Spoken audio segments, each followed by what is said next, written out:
Tere! Mina olen Meeri ja täna ma jagan sinuga enda lugu.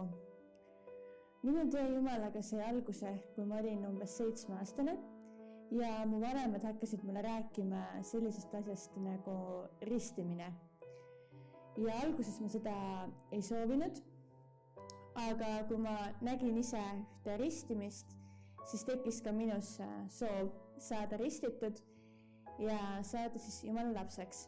Ja nii mu vanemad siis Luteri kirikusse mind ristimisele viisid. Ja pärast ristimist ma siis mõnda aega mõtlesin nendele teemadele, aga kuna ma olen pärit siis mittekristlikust perest, siis üsna varsti tekkis selline äravajumine. Kuniks ma läksin siis gümnaasiumisse ja juba esimesel päeval sain ma endale pinginaabri ja sõbranna, kes oli kristlane. Ja ta kohe julgelt ütles seda välja ja hakkas siis ka rääkima kristlusest, kuna ma hakkasin selle vastu huvi tundma. Ma hakkasin huvi tundma selle vastu, sest ma hakkasingi mõtlema, et kui ma olen lapsena Luteri kirikus ristitud, et siis just kui ma olen Jumala oma ja peaksin siis oma teed ka temaga käima. Ja see panigi mind sügavamalt siis mõtlema, et kas minu elu on Jumalale kohane, kas ma peaksin rohkem oma elu viima Jumala tahtega kooskõlla, aga too hetk ma veel päris selleks valmis ei olnud.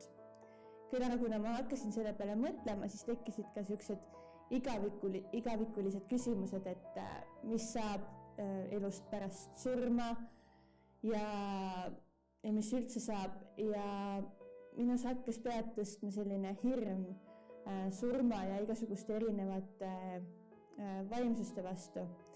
Ja seda hirmuga võitlesin ma 2 aastat, kuni ma lõpuks julgesin siis oma sõbrannale tunnistada, et mul see hirm on ja siis ta ütleski mulle, et aga anna oma elu Jeesusele, et see on see, mis vabastab sind sinu hirmust.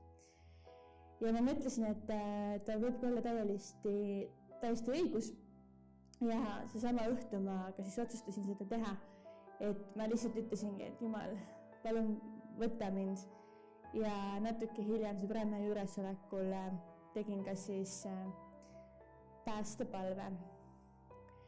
Ja kui ma siia kirikusse tulin, ma olen Kolgata liige olnud 2 aastat, siis olingi ma kohe ka selle küsimuse ees, et kuna ma olin Luteri kirikus ristitud, et siis kas ma peaksin laskma ennast uuesti ristida või mis lahendus siis seal oleks, et just kui ma tegelikult ise olin siis 7-aastane, et just kui ma olin selles protsessis tegelikult täiesti teadlik, aga ma otsustasin, et ma lasen ennast uuesti ristida just nimelt selleks, et ise seda tunnistada ja tõesti kogeda seda, et see on see otsus, mis ma olen teinud ja et see vana elu jääb selja taha.